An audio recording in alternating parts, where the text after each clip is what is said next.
الحمدللہ نحمده ونستعینه ونستغفره ونؤمن به ونتوکل علیہ ونعوذ باللہ من شرور انفسنا ومن سیئات اعمالنا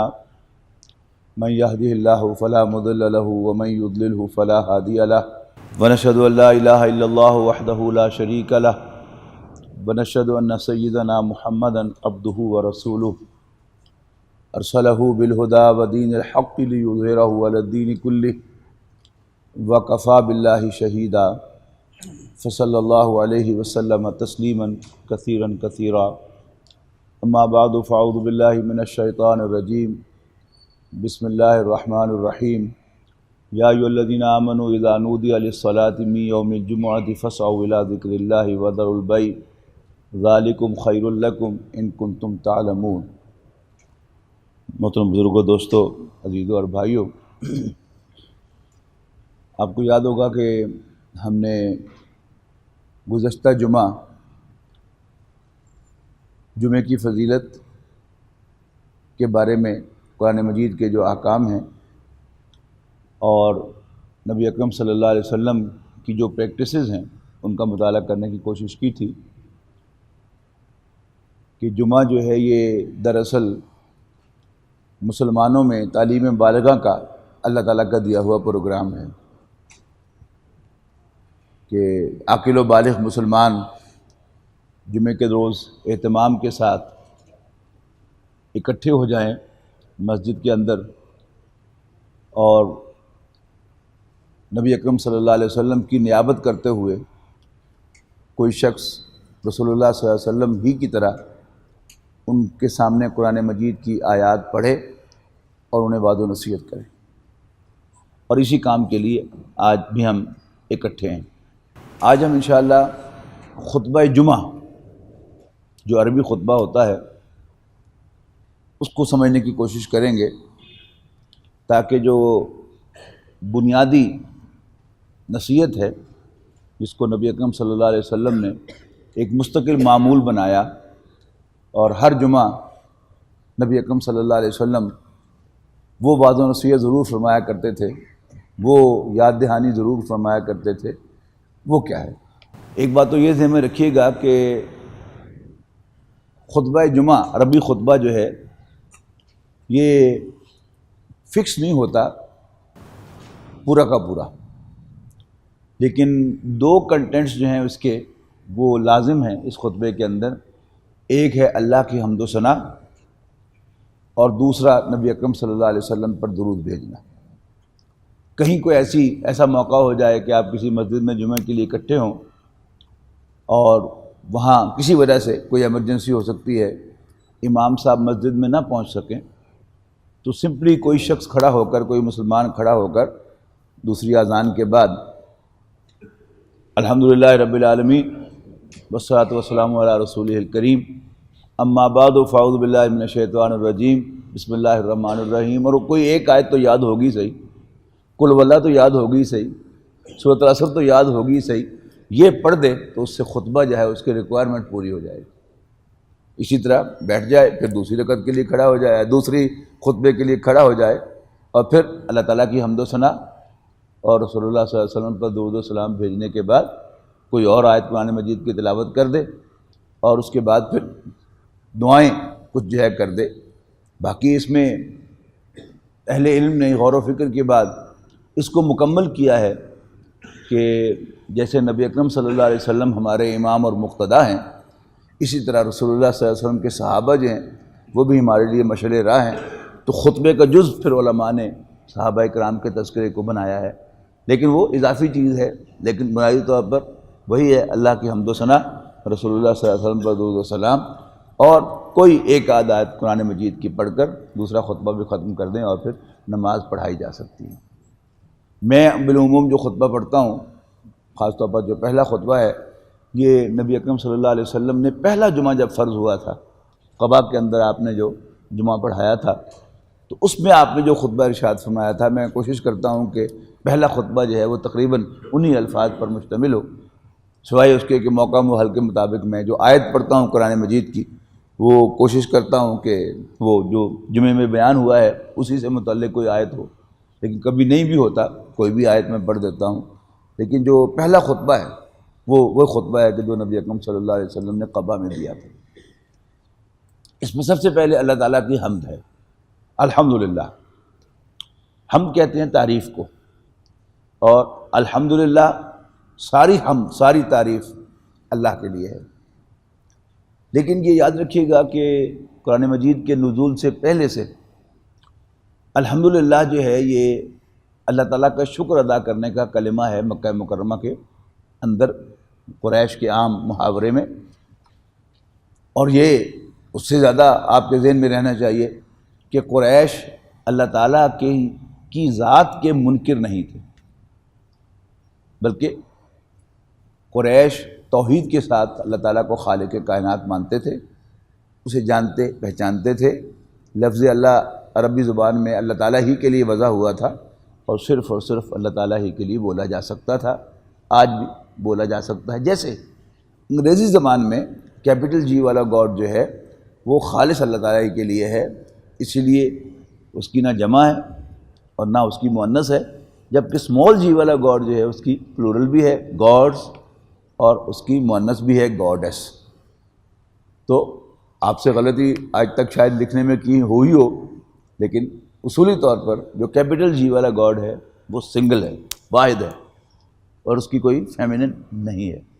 تو اسی طرح عربی زبان میں لفظ اللہ اللہ تعالیٰ کے لیے بنا تھا، اور صرف اللہ تعالیٰ ہی کے لیے بولا جاتا تھا، بولا جا سکتا تھا، لہذا یہ کوئی ایلین نام نہیں تھا قریش کے لیے، لہذا الحمدللہ وہ کہتے تھے اللہ تعالیٰ کا شکر ادا کرنے کے لیے۔ شرک جو وہ کرتے تھے وہ اللہ تعالیٰ کی تخلیق میں نہیں کرتے تھے، وہ شرک کرتے تھے اللہ تعالیٰ کی الوہیت میں، کہ اللہ تعالیٰ ہی عبادت کے لائق نہیں ہے، بلکہ اللہ تعالیٰ کی عبادت کے ساتھ کچھ اور بھی ہیں اللہ تعالیٰ کے نائبین جن کی وہ عبادت کرتے تھے۔ تو سب سے پہلا کلمہ جو ہے خطبے میں وہ ہے الحمدللہ، اور یہ بھی ذہن میں رکھیے گا کہ یہ کلمہ جو ہے یہ اللہ تعالیٰ کو بہت پسند ہے۔ قرآن مجید میں جنت کے تذکرے کے اندر کہا گیا ہے کہ وہ جنت میں جائیں گے اور اللہ تعالیٰ جو ہے انہیں اس طرح فرشتے ویلکم کریں گے اور پھر ایک دوسرے کو وہ سلام کریں گے۔ آخر میں فرمایا وآخر دعواہم ان الحمدللہ رب العالمین، اور ان کی زبان پر آخری کلمہ جو آئے گا وہ کیا ہوگا؟ الحمدللہ رب العالمین، ساری حمد سارا شکر اللہ رب العالمین کے لیے ہے۔ پھر خطبے میں دو طرح سے یہ حمد کی جاتی ہے، پہلے تو ایک اعلان ہے الحمدللہ، ساری حمد اللہ کے لیے ہے، سارا شکر اللہ کے لیے ہے۔ اس کے بعد پھر اپنی طرف سے نحمدہ، ہم اسی کی حمد کرتے ہیں، یعنی ایک تو اصولی طور پر حمد کے لائق جو ہے وہ صرف وہی ہے، اور یہ بات جو ہے اس کو یوں بھی سمجھ لیجیے کہ ایک ہوتی ہے جھوٹ موٹ کی تعریف، تعریف تو وہ بھی ہوتی ہے، ایک ہوتی ہے ریئل تعریف۔ تو ریئل تعریف کے لائق صرف ایک ہی ذات ہے، وہ اللہ تعالیٰ کی ذات ہے۔ اس لیے کہ ہم اور آپ اپنی جتنی مرضی تعریف کر لیں، اس کائنات کے جتنے مرضی ہم رنگ بیان کر لیں، ان کی تعریفیں کر لیں، تو ان کی اپنی کوئی تعریف نہیں ہے، میری آپ کی کوئی تعریف نہیں ہے۔ اس لیے کہ میں جس پہلو سے بھی اپنی تعریف کروں یا آپ جس پہلو سے بھی اپنی تعریف کریں یا ہم ایک دوسرے کی تعریف کریں، تو وہ اصل میں تعریف جو ہے وہ اللہ تعالیٰ کی تعریف ہے، اس لیے کہ اللہ تعالیٰ ہی نے ہمیں وجود بخشا، اللہ تعالیٰ ہی نے ہمارے اندر تمام خوبیاں اور حسن پیدا کیے۔ تو ہماری پھر جو اللہ تعالیٰ کی دی ہوئی خوبی جو ہے اور اللہ تعالیٰ کا پیدا کیا ہوا ہمارے اندر وصف جو ہے وہ ہمارا ہے ہی نہیں، اور اللہ تعالیٰ کے اندر بعض صفات وہ ہیں کہ جو لفظاً مشترک ہیں اللہ تعالیٰ کے درمیان اور انسانوں کے درمیان۔ مثلا اللہ تعالیٰ بھی سنتا ہے، ہم بھی سنتے ہیں، اللہ تعالیٰ بھی زندہ ہے، ہم بھی زندہ ہیں، اللہ تعالیٰ بھی دیکھتا ہے، ہم بھی دیکھتے ہیں، اللہ تعالیٰ بھی علم رکھتا ہے، ہم بھی علم رکھتے ہیں، اللہ تعالیٰ کے پاس بھی قدرت ہے، ہمارے پاس بھی کچھ نہ کچھ قدرت ہے۔ تو پہلی بات تو یہ کہ ہماری یہ تمام صفات اپنی نہیں ہیں، اللہ تعالیٰ کی دی ہوئی ہیں۔ دوسرا فرق یہ ہے کہ اللہ تعالیٰ کی یہ صفات ان لمیٹڈ ہیں، انفینٹ ہیں، ان کی کوئی حد نہیں ہے۔ اللہ تعالیٰ کتنا دیکھتا ہے وی ہیو نو آئیڈیا، اور نہ ہم اس کا آئیڈیا رکھ سکتے ہیں کبھی۔ اللہ تعالیٰ کی قدرت کتنی ہے اس کا ہمیں کوئی اندازہ نہیں ہے۔ باقی غیر اللہ کی جتنی بھی صفات ہیں وہ محدود ہیں، یعنی کم و بیش تو ہو سکتی ہیں کہ کچھ علم مجھے ہو، آپ کو مجھ سے زیادہ علم ہو، کسی دوسرے معاملے میں میرا علم آپ سے زیادہ ہو، یہ تو ہو سکتا ہے، لیکن بہرحال میری صفت بھی اور آپ کی صفت بھی بہرحال محدود ضرور ہے، لا محدود نہیں ہو سکتی۔ تو جب آپ محدود کو لا محدود کے ساتھ کمپیئر کریں گے تو پھر محدود جو ہے وہ نہ ہونے کے برابر ہے، اسی کو حیثیت ہی نہیں۔ اور تیسری بات یہ ہے کہ اللہ تعالیٰ کی صفات جو ہے وہ قدیم ہے، یہ ایک اصطلاح ہے ہمارے عقائد کی۔ قدیم کے معنی ہیں سنس ایور فار ایور، اللہ تعالیٰ کی صفات ہمیشہ سے ہیں اور ہمیشہ رہیں گی، جبکہ غیر اللہ کی صفات حادث ہے۔ حادثہ کسے کہتے ہیں؟ یعنی ان پلانڈ جو انسیڈنٹ ہوتا ہے ہم اس کو کہتے ہیں حادثہ ہو گیا۔ اگر خود بخود کیا ہو تو پھر حادثہ شمار نہیں ہوتا۔ آپ گھر میں بیٹھے کوئی کام کر رہے تھے تو برتن گرنے کی آواز آئی، ہاں بھی کیا ہوا؟ آپ کی اہلیہ نے کہا کہ کوئی پرانا برتن تھا خود پھینکا ہے۔ اب یہ حادثہ نہیں رہا، فوراً مسئلہ سیٹل ہو گیا۔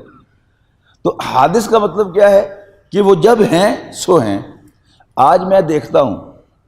اس کا یہ ثبوت نہیں کہ میں کل بھی دیکھتا تھا اور کل بھی دیکھوں گا۔ تو اللہ تعالیٰ نے جس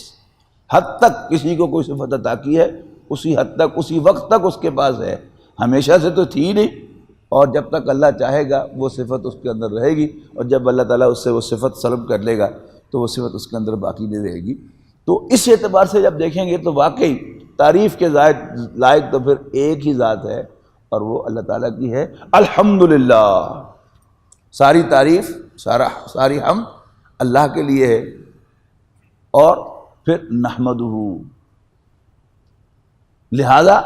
ہم اسی کی حمد کرتے ہیں، اسی کی تعریف بیان کرتے ہیں۔ وَنَسْتَعِينُهُ، اور اسی سے مدد مانگتے ہیں۔ اب یہ جو کلمہ ہے یہ اتنا اہم ہے کہ اللہ تعالیٰ نے اس کو ہماری نماز کی ہر رکعت کا جزو لا ينفق بنایا ہے۔ ایاک نعبد و ایاک نستعین، اے اللہ ہم تیرے ہی بندے ہیں اور تجھی سے مدد مانگتے ہیں۔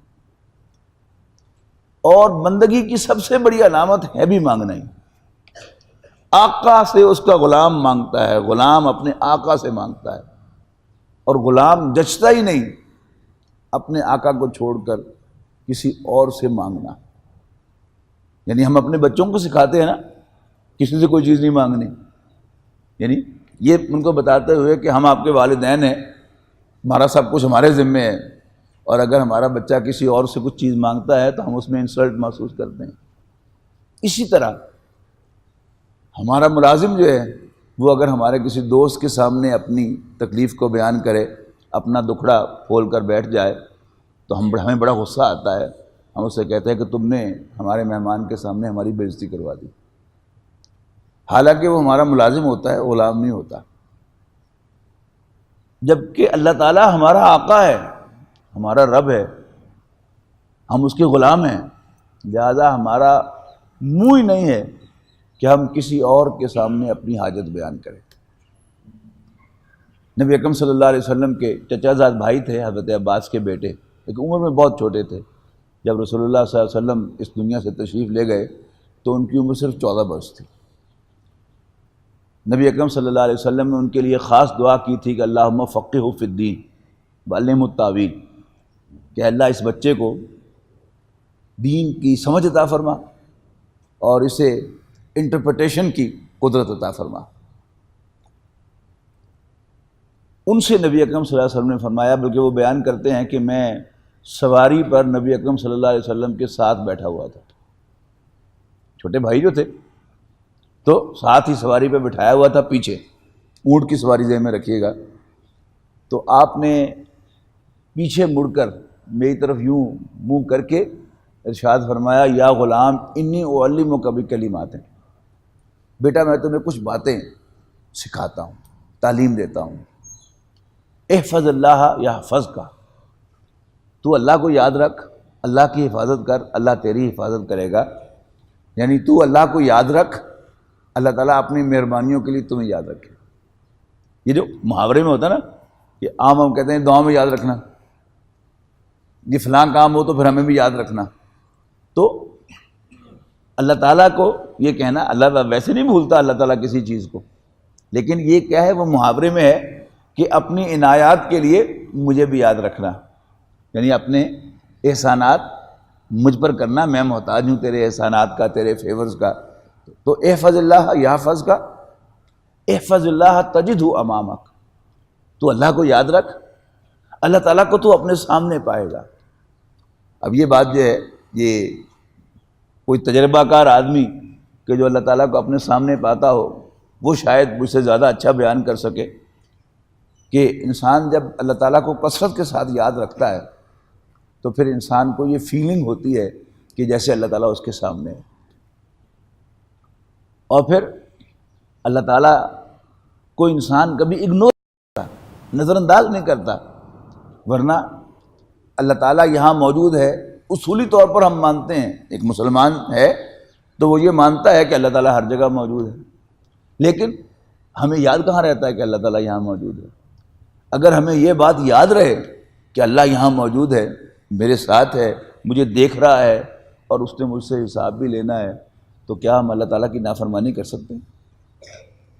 تو اللہ تعالیٰ جو ہے وہ نظر انداز ہوتا ہے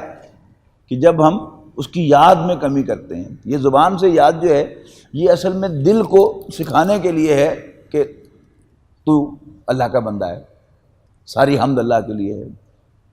اللہ تعالیٰ پاک ہے. یہ زبان سے جو تعریف کرتا ہے انسان، اللہ تعالیٰ کی تسبیح کرتا ہے، اس کا دل انسان کے، اس کا اثر انسان کے دل پر پڑتا ہے، اور پھر دل میں اللہ تعالیٰ جو ہے وہ حاضر ہو جاتا ہے. یعنی ٹیکنیکل تعریف جو ذکر اللہ کی گئی ہے وہ ہے استحضار اللہ فی القلب، اللہ تعالیٰ کو دل میں حاضر کر دینا، کہ ہر وقت انسان کے دل میں یہ بات رہے کہ اللہ تعالیٰ ہے اور یہاں موجود ہے، میرے ساتھ ہے. تو شاید یہی وہ حقیقت ہو کہ جو رسول اللہ صلی اللہ علیہ وسلم نے حضرت ابن عباس رضی اللہ تعالیٰ عنہما سے فرمائی کہ احفظ اللہ تجدہ امامک، تو اللہ کو یاد رکھ، تو اللہ کی حفاظت کر، تو اللہ تعالیٰ کو اپنے سامنے پائے گا. اللہ تعالیٰ ہمیں بھی یہ مزہ جو ہے وہ دے دے کہ ہم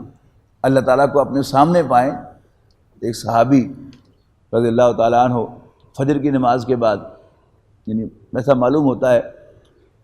کہ فجر کی نماز کے بعد رسول اللہ صلی اللہ علیہ وسلم مسجد میں تشریف فرما ہوتے تھے اور صحابہ سے انفارمل گفتگو ہوتی تھی. تو نبی اکرم صلی اللہ علیہ وسلم نے ایک صحابی سے پوچھا کیف اصبحت، یہاں پوچھ رہا، ہاں جی کیا حال ہے، خیر خیریت ہے، کیف اصبحت، اس کا ترجمہ ہوگا کہ تم نے کیسی صبح کی، آج صبح کیسی رہی.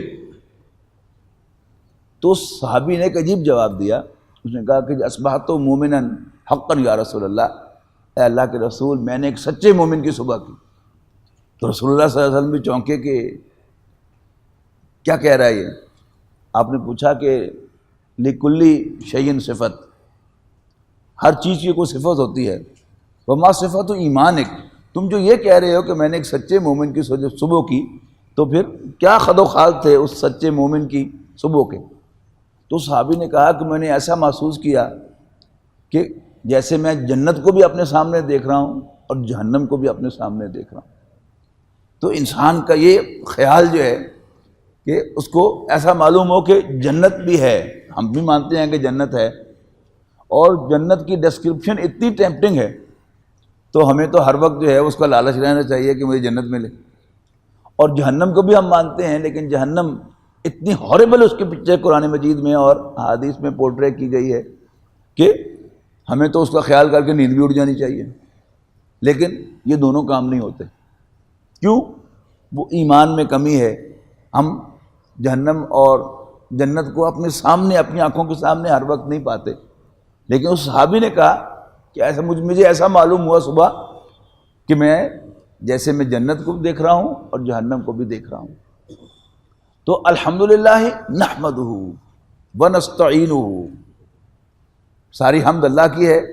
اور میں یا ہم اسی کی حمد کرتے ہیں اور اسی سے مدد مانگتے ہیں. تو اللہ تعالیٰ سے مدد مانگنا، اس کے لیے رسول اللہ صلی اللہ علیہ وسلم نے ابن عباس سے فرمایا کہ اللہ کو یاد رکھ، اللہ کی حفاظت کر، اللہ تیری حفاظت کرے گا. اور اللہ کو یاد رکھ، تو اسے اپنے سامنے پائے گا۔ پھر فرمایا اذا سألت فاسأل اللہ، جب بھی کچھ مانگنا ہو تو اللہ سے مانگنا، وَإِذَا اسْتَعَنْتَ فَاسْتَعِنْ بِاللَّهِ، اور جب بھی مدد درکار ہو تو اللہ تعالیٰ سے مدد مانگنا، کسی اور سے مدد نہ مانگنا۔ یہ جو اللہ تعالیٰ سے مدد مانگنا ہے، یہ اللہ تعالیٰ کی جتنی معرفت اور جتنی پہچان ہمیں حاصل ہوگی اور جس درجے میں اللہ تعالیٰ کا استحضار ہمارے دل میں ہوگا، اسی درجے میں ہم اس سے مانگیں گے، اور جتنا ہمارے دل پر حجاب آ جائے گا اللہ تعالیٰ سے، اتنا ہی ہمیں اللہ تعالیٰ سے مانگنے میں ذرا تھوڑی سی ہچکچاہٹ ہوگی، طبیعت میں آمادگی نہیں ہوگی۔ یعنی وہ جو وسائل اور ذرائع اسباب نظر آنے والے ہیں، ان پر تو ہمارا بھروسہ ہوگا کہ اچھا اگر یوں ہو جائے تو پھر میرا یہ کام ہو جائے گا، اگر فلاں جو ہے وہ فلانے سے کہہ دے اور فلاں جو ہے اگر وہ آ کر مجھے یہ چیز دے دے تو میرا کام ہو جائے گا۔ حالانکہ وہ فلاں بھی اور وہ فلاں بھی ہوتا کسی کام کا نہیں ہے، وہ خود محتاج ہوتا ہے، وہ کیا میری مدد کرے گا؟ جبکہ اللہ تعالیٰ جو ہے اس کے بارے میں اگر ہمیں یہ بات یاد رہے کہ اللہ تعالیٰ ہر چیز پر قادر ہے، وہ سب کچھ سنتا ہے، سب کچھ جانتا ہے، میری حالت سے وہ واقف ہے، تو پھر جوں جوں انسان کا یقین بڑھتا چلا جاتا ہے تو پھر انسان کی اللہ تعالیٰ سے دعا اور مدد مانگنا جو ہے وہ الفاظ میں نہیں ہوتا۔ حضرت ابراہیم علیہ السلام کی وہ دعا جو سورہ ابراہیم میں آئی ہے، ربنا انک تعلم ما نخفی وما نعلن، ربا اے ہمارے رب، بے شک تو خوب جانتا ہے وہ کہ جو ہم اپنے دلوں میں چھپاتے ہیں، وما نعلن، اور جو ہم اعلانیہ کہتے ہیں، وما یخفی علی اللہ من شیء فی الارض ولا فی السماء، اور زمین و آسمان میں کوئی شے اللہ تعالیٰ سے مخفی نہیں ہے، پوشیدہ نہیں ہے، تو میں اس سے کیا مانگوں؟ جو جس حال میں میں ہوں اسی نے یہ حالت میری کی ہے، اسی نے اس حال میں مجھے رکھا ہے، اور وہ دیکھ رہا ہے مجھے، اسے پتہ ہے، اور میری ریکوائرمنٹس کیا ہیں یہ بھی اسے معلوم ہے۔ تو اللہ تعالیٰ جو ہے جب کسی پر مہربانی کرتا ہے تو اس کو مہربانی کرنے کے طریقے آتے ہیں، اسے نہ آپ سے مشورہ کرنے کی ضرورت، نہ مجھ سے مشورہ کرنے کی ضرورت، بلکہ اللہ تعالیٰ اپنا کام خوب جانتا ہے۔ ہمارا کام کیا ہے؟ اس سے فقیر بنگتم مانگتے رہیں۔ جتنا زیادہ ہم اپنا فقر جو ہے اس کو محسوس کریں گے کہ ہم اللہ تعالیٰ کے محتاج ہیں، بالکل اسی کے طرح اتنا ہی محسوس ہوگا کہ اللہ تعالیٰ جو ہے وہ بے نیاز ہے، ہم اس پر ڈیپینڈنٹ ہیں، اور وہ انڈیپینڈنٹ ذات ہے، انڈیپینڈنٹ ہستی ہے، وہ کسی پر ڈیپینڈ نہیں کرتی۔ پھر آگے جا کر رسول اللہ صلی اللہ علیہ وسلم نے حضرت عباس سے فرمایا، اور یاد رکھنا اگر سب لوگ جمع ہو جائیں تمہیں کوئی فائدہ پہنچانے کے لیے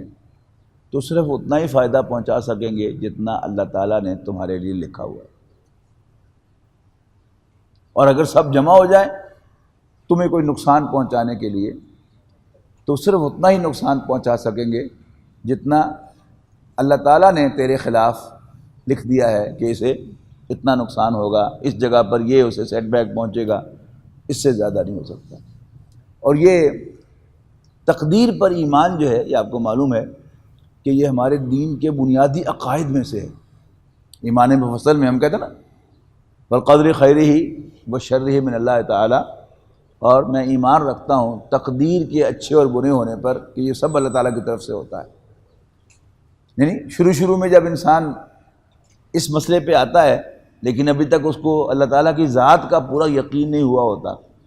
اللہ تعالیٰ کی معرفت پوری طرح سے حاصل نہیں ہوتی، تو انسان الجھ جاتا ہے تقدیر کے مسئلے میں۔ اچھا اگر سب کچھ اللہ تعالیٰ کرتا ہے تو پھر یہ کیا ہے اور وہ کیا ہے، پھر ہمارا حساب کتاب کیوں ہے، پوچھا کیوں جائے گا؟ لیکن جب انسان اس کو اپنے ذہن میں پکائے، یعنی یہ جو تقدیر کی بات ہے اس کو ایک ایمان کا جز بنائے کہ اللہ تعالیٰ اس پر قادر ہے، یہ ذہن میں رکھیے گا کہ قدر اندازے کو کہتے ہیں، اور تقدیر کے معنی کیا ہے؟ کسی چیز کا اندازہ مقرر کرنا۔ تو اللہ تعالیٰ نے اس کائنات کا، میرا آپ کا، ہماری پوری زندگی کا ایک اسیسمنٹ جو ہے، پری اسیسمنٹ اس میں کر کے رکھی ہوئی ہے۔ جیسے میری اور آپ کی اسیسمنٹ جو ہے کبھی صحیح ہوتی ہے کبھی غلط ہوتی ہے، ہم میں سے کوئی شخص جتنا ذہین ہوگا، جتنا سمجھدار ہوگا، اتنی ہی اس کی اسیسمنٹ جو ہے وہ زیادہ پرفیکٹ ہوتی ہے،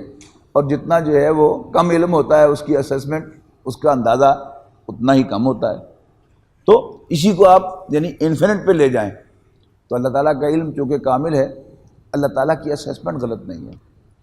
لیکن ہم اس میں اپنی طرف سے جو اللہ تعالیٰ نے ہمیں اختیار دیا ہے، ہم اس میں اپنی طرف سے انڈیپینڈنٹلی کریں گے، لیکن اللہ تعالیٰ کی اوور آل جو پلاننگ ہے اس کے اندر وہ ہمارا عمل فٹ ہو جاتا ہے۔ جیسے فوج کے اندر جب دو فوجیں آپس میں لڑ رہی ہیں تو اچھا کمانڈر جو ہے وہ دشمن کے کمانڈر کی حماقتوں کو بھی اپنی پلاننگ میں شامل کرتا ہے، اور بغیر دوسرے کمانڈر کو برائب کیے ہوئے وہ دیکھتا ہے کہ کمانڈر وہی کرتا ہے، دوسرا کمانڈر ہارنے والا، کہ جو اس کمانڈر نے اپنی پلاننگ کے اندر انکارپوریٹ کیا تھا۔ تو اللہ تعالیٰ نے اس کائنات کی ایک پلاننگ کی ہے، تو ہم انڈیپینڈنٹلی اس کا حصہ بنیں گے، لیکن ہوگا وہی کہ جو اللہ تعالیٰ چاہے گا۔ تو جس قدر انسان اس تقدیر کو مان لینا چاہیے کہ اللہ تعالیٰ نے کہا ہے کہ تقدیر ہے، اس کا اندازہ ہے، جب ہم اس کو مانیں گے یقین کے ساتھ، اور اس میں خواہ نہ خود کنفیوز ہوں گے اور نہ دوسروں کو کنفیوز کرنے کی کوشش کریں گے، مانیں گے کہ بس ہے، جہاں جا کے گاڑی رک جائے تو وہاں کہیں کہ بس ہے، میں مانتا ہوں تقدیر کو، تو انشاءاللہ اللہ تعالیٰ پھر آپ کو ایک انشراح صدر عطا فرمائے گا، آپ کے دل میں وہ بات جو ہے وہ کلک ہو جائے گی کسی روز آ کے کہ ہاں واقعی ہے۔ الحمدللہ مجھے اس معاملے میں اب کوئی کنفیوژن نہیں ہے کہ انسان کی جو آزادی ہے عمل کی، اما شاکرم و اما کفورا، وہ ابھی اپنی جگہ برقرار ہے، اور اوور آل یہ نظام جو ہے یہ اللہ تعالیٰ ہی چلا رہا ہے، اور ہم اپنی آزادی کے ساتھ، اور وہ آزادی بھی اگرچہ اللہ تعالیٰ کی دی ہوئی ہے، حقیقت تو یہ ہے کہ میں سانس بھی لیتا ہوں تو کیوں اللہ تعالیٰ مجھے الاؤ کرتا ہے کہ ایک سانس اور لے لے، پھر اللہ تعالیٰ الاؤ کرتا ہے چلو ایک سانس اور لے لے، تو میری تو یہ حیثیت ہے کہ میرا تو سانس بھی اللہ تعالیٰ پر ڈیپینڈنٹ ہے، میرا تو سوچنا بھی اللہ تعالیٰ پر ڈیپینڈنٹ ہے، لیکن بہرحال اللہ تعالیٰ نے ہمیں آزمانے کے لیے کچھ آزادی دی ہے ہم میں سے ہر ایک کو، کہ چاہے تو ہم اللہ کے بندے بن جائیں، چاہے تو اللہ تعالیٰ کے باغی بن کے کھڑے ہو جائیں۔ تو اللہ تعالیٰ کی اوور آل پلاننگ میں یہ ہماری بغاوت اور ہماری اطاعت جو ہے وہ آلریڈی انکارپوریٹڈ ہے، ہمیں جو جزا و سزا ملنی ہے وہ اب صرف اپنے حصے کی ملنی ہے، نتیجہ کیا نکلا اس سے کوئی کنسرن نہیں۔ جیسے یہ فوج میں جو ہمارا قانون ہے اس کے اندر یعنی قتل اور اقدام قتل یہ دو علیحدہ دفعات ہیں، کہ ایک شخص نے اقدام قتل کیا لیکن قتل نہیں ہوا، اس کی بھی سزا ہے کہ نہیں ہے؟ تو ہمیں جو سزا ہے وہ اپنے اقدام کی ہے، کہ اگر ہم نے اللہ تعالیٰ کے ساتھ وفاداری کا قدم اٹھایا تو اللہ تعالیٰ ہمیں اس کی جزا دے گا، اور اگر ہم نے اللہ تعالیٰ کے سامنے باغیانہ رویہ اختیار کیا، اگرچہ ہمیں کامیابی نہیں ہوئی، ہم کسی کا کچھ بگاڑ نہیں سکے، لیکن پلاننگ کی میں نے اپنی چودراہٹ جمانے کے لیے، اپنا رعب جمانے کے لیے اور دھونس جمانے کے لیے، لیکن اس کا حساب مجھے دینا پڑے گا، اس لیے کہ میں نے ایکٹ کیا۔ یہ اللہ تعالیٰ کی مہربانی ہے کہ جب تک کوئی میری بری پلاننگ میرے دماغ تک رہتی ہے، میرے دل تک رہتی ہے، تو اس کا محاسبہ نہیں ہے، جبکہ اللہ تعالیٰ کی یہ مہربانی ہے کہ نیکی کا کوئی شخص ارادہ بھی کر لے تو اس کا جو اکاؤنٹ ہے نیکی کا وہ کھل جاتا ہے، لیکن برائی کا ارادہ کرنے سے اس کی برائی کا اکاؤنٹ اللہ تعالیٰ نہیں کھولتا جب تک کہ انسان اس پر کوئی باقاعدہ قدم نہ اٹھائے۔ اب قدم اٹھائے گا تو پھر اس کا وہ برائی کا کھاتہ کھلے گا، اور رہے گا بھی تھرو آؤٹ اتنا ہی، نیکیاں جو ہیں وہ کم سے کم 10 سے ملٹیپلائی ہوتی رہیں گی اکاؤنٹ کے اندر جاتے ہوئے، لیکن جو برائی ہے وہ اس کی مہربانی سے اتنی ہی لکھی جائے گی جتنی انسان کرے گا۔ تو آپ نے فرمایا کہ بیٹا یاد رکھنا، خواہ سب لوگ جمع ہو جائیں تمہیں کوئی فائدہ پہنچانے کے لیے تو وہ نہیں پہنچا سکیں گے تمہیں فائدہ مگر جتنا اللہ تعالیٰ نے تمہارے حق میں لکھا ہے، اور اگر سب لوگ جمع ہو جائیں تمہیں کوئی نقصان پہنچانے کے لیے تو صرف اتنا ہی نقصان پہنچا سکیں گے جو اللہ تعالیٰ نے تمہارے خلاف لکھا ہے۔ پھر بڑی عجیب بات فرمائی، رفعت الاقلام وجفت الصحف، قلم اٹھائے جا چکے، یعنی وہ جو قلم تھا تقدیر کا وہ اٹھا لیا گیا ہے، وجفت الصحف، اس کو مزید تاکید فرمائی اور اب صحیفے بھی خشک ہو گئے ہیں. یعنی ایک محاورے کی زبان میں کہ جب تک کوئی لکھا ہوا ابھی گیلا ہے تو اس کو مٹایا جا سکتا ہے، لیکن جب وہ پکا ہو جاتا ہے تو پھر اس کو مٹایا نہیں جا سکتا. تو اس کے لیے فرمایا رفعت الاقلام، قلم اٹھا لیے گئے، وجفت الصحف، اور صحیفے خشک ہو گئے. تو الحمدللہ، ساری حمد اللہ کے لیے ہے. نحمدہ، ہم اسی کی حمد کرتے ہیں. ونستعینہ، اسی سے مدد مانگتے ہیں. ونستغفرہ، اور اسی سے بخشش مانگتے ہیں. ونؤمن بہ، اور اسی پر ایمان رکھتے ہیں. انشاءاللہ اس پر یہ جو اللہ تعالیٰ سے بخشش مانگنا اور اس پر ایمان رکھنا، ایمان تو کسی درجے میں آ گیا، اس پر انشاءاللہ اللہ نے چاہا تو آئندہ جمعہ گفتگو ہوگی. آج اسی پر اکتفا کرتے ہیں. یہ 3 جملے مکمل ہو گئے. الحمدللہ، نحمدہ ونستعینہ، ساری حمد اللہ کے لیے ہے، ہم اسی کی حمد کرتے ہیں اور اسی سے مدد مانگتے ہیں. اللہ تعالیٰ ہمیں توفیق دے کہ ہم ہر معاملے میں اسی سے مدد مانگیں. بلکہ آج کی گفتگو کے بعد کم سے کم یہ کریں کہ ابھی دل میں تہیہ کر لیں کہ ہم غیر اللہ کے سامنے ہاتھ نہیں پھیلائیں گے. ٹیسٹ آئے گا آپ کا، یعنی اللہ تعالیٰ آزمائے گا کہ آپ اپنی بات میں پکے ہیں کہ نہیں. لیکن اگر ہم نے اللہ تعالیٰ پر بھروسہ کیا، اور یہ میری بھی ضرورت ہے، اگر ہم نے اللہ تعالیٰ پر بھروسہ کیا اور اللہ تعالیٰ ہی سے مدد مانگی تو اللہ تعالیٰ کیسے مدد کرے گا؟ We have no idea. ہماری پہنچ سے بہت آگے ہے. اس کی پلاننگ، اس کا علم، اس کی ریسورسز انلمیٹڈ ہیں. حضرت یوسف علیہ السلام کی کہانی جو لوگ یہاں دورہ ترجمہ قرآن اٹینڈ کر رہے ہیں ان کو میں نے بڑی تفصیل کے ساتھ اس مرتبہ یہ بات جو ہے وہ بتائی ہے کہ حضرت یوسف علیہ السلام حادثتاً نہیں گرے تھے کنویں میں. اللہ تعالیٰ کی پلاننگ تھی کہ اللہ تعالیٰ حضرت یوسف علیہ السلام کو کہاں سے کہاں پہنچانا چاہتا تھا. اس کی پلاننگ کا حصہ تھا کہ مت ماری گئی ان کے بھائیوں کی. تو انہوں نے وہ جو حرکت کی تھی وہ تو جیلسی کی وجہ سے کی تھی، لیکن اللہ تعالیٰ کی پلاننگ میں کیا تھی؟ یہ تو چلتی ہے تجھے اونچا اڑانے کے لیے. تو انسان کو یقین ہونا چاہیے کہ میں کہیں اندھیرے میں نہیں بیٹھا ہوا. میرا رب، میرا مالک جو میری ہر ضرورت کو جانتا ہے، میں اس کے سامنے ہوں، وہ دیکھ رہا ہے مجھے. اور وہ مجھے، اگر انسان یعنی اپیرنٹلی ایڈورس حالات میں بھی اللہ تعالیٰ کا شکر ادا کرتا ہے. وہ جو رسول اللہ صلی اللہ علیہ وسلم فرمایا کہ الحمدللہ علی کل حال، ہر حال میں اللہ تعالیٰ کا شکر ادا کرنا اور شکوے شکایت نہ کرنا، تو اللہ تعالیٰ واقعتاً آپ کو جس کنڈیشن میں آپ ہوتے ہیں وہاں سے ایسے نکالتا ہے کہ آپ کے میں نہیں ہوتا. رسول اللہ صلی اللہ علیہ وسلم کو اللہ تعالیٰ نے جو مدینہ منورہ کا راستہ بتایا، یہ آپ کے وہم و گمان میں نہیں تھا. یعنی مکہ مکرمہ سے آپ مایوس ہوئے تو کہاں گئے؟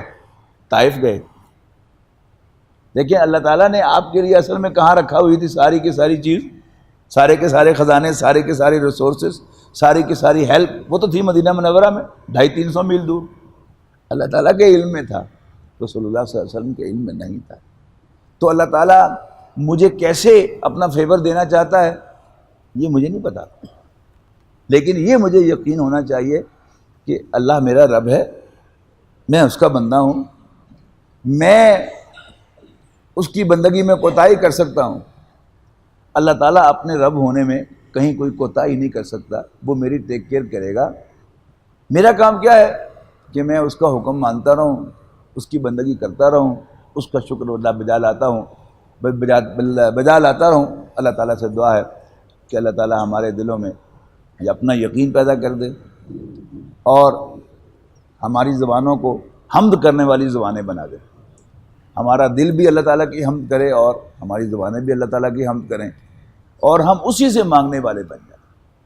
یعنی اگر آپ آج سے یہ تہیہ کریں گے کہ آپ نے کسی اور کے سامنے ہاتھ نہیں پھیلانا، کسی اور سے ایکسپیکٹ نہیں کرنا، تو آپ کو اپیرنٹلی معلوم ہوگا تو یہ تو کام خراب ہوتا جا رہا ہے بالکل. لیکن آپ استقامت دکھائیں اور اللہ تعالیٰ سے کہتے رہیں کہ یا اللہ تو دیکھ رہا ہے، تو آل پاورفل ہے، اللہ کل شیء قدیر ہے اور تو میری مدد کر سکتا ہے، بس کر دے مدد. اگر آپ استقامت دکھائیں گے تو اللہ تعالیٰ آپ کو جو ہیلپ دے گا وہ آپ کے وہم و گمان میں نہیں ہوگی. آپ تو شاید کوئی چھوٹی سی چیز مانگ رہے ہوں گے اس سے. وہ جو اقبال نے کہا کہ تو ہی ناداں چند کلیوں پر کنات کر گیا، ورنہ گلشن میں علاج تنگی داماں بھی تھا. تو اللہ تعالیٰ کہاں سے کہاں آپ کو لے جائے گا. تو مکہ مکرمہ میں دم بند ہو گیا اب شہر آپ کے لیے. لیکن آپ غور کیجئے سیرت النبی پر کہ اللہ تعالیٰ نے رسول اللہ صلی اللہ علیہ وسلم کو جو عظمت دی ہے وہ مدینہ منورہ سے اللہ تعالیٰ نے آپ کو پرووائڈ کی ہے. اور اگر آپ مکہ مکرمہ میں رہتے تو کوئی امکان نہیں تھا کہ نبی اکرم صلی اللہ علیہ وسلم مکے پر اللہ تعالیٰ کی حکومت قائم کر سکتے. یعنی آپ کو جو پیشکشیں ہو رہی تھی وہ کیا تھی کہ اگر تم بادشاہ بننا چاہتے ہو تو مکہ کا بادشاہ بھی ہم آپ کو بنا سکتے ہیں.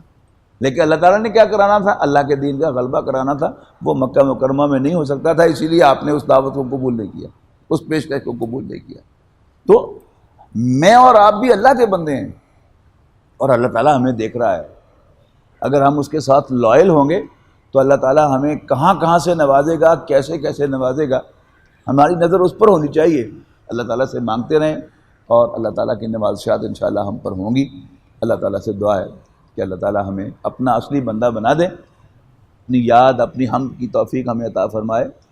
اور ہمارے گناہوں کو معاف کرے، ہماری خامیاں کوتاہیاں. اگر یہی اللہ تعالیٰ سے مانگنے میں بھی ہم سے غلطی ہو جائے، کوتاہی ہو جائے، کہیں ہم تھوڑا دلا پن دکھا بیٹھیں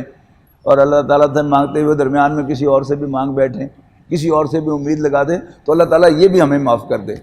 آخر دعوانا الحمدللہ رب العالمین. سنت ادا کریں.